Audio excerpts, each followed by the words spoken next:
Bon, que dire en ce jour d'anniversaire? Plusieurs choses.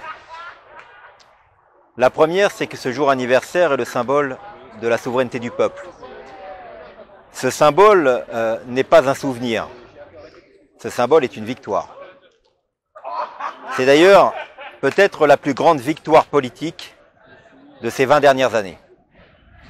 Victoire politique parce qu'elle a fait du peuple, qui s'est reconstitué l'instant de ce référendum, le véritable souverain de la nation. La nation n'est pas une coquille vide. La nation, c'est son peuple. Il ne peut pas être divisé en communautés. Il ne peut pas être cléricalisé, puisqu'effectivement, il ne peut pas exister dans le cadre d'un peuple souverain, d'individus raisonnables, des mysticismes cachés. La véritable question aujourd'hui, c'est la reconquête. La véritable question aujourd'hui, c'est combien de temps allons-nous supporter? Combien de temps allons-nous rester là, comme si nous ne pouvions rien faire?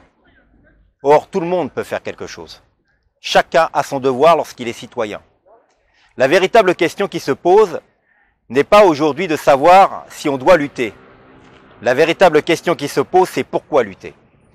C'est ça, aujourd'hui, que les gens ne comprennent plus. Et c'est cela qu'il faut leur réapprendre.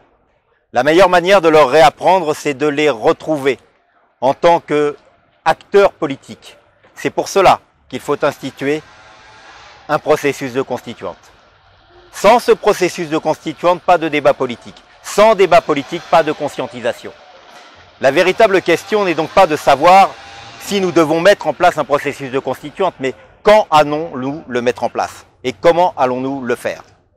Ce sont ces deux questions qui se posent pour nous, pour l'année à venir, puisque pour paraphraser Camus, seuls ceux qui luttent sont ceux qui vivent.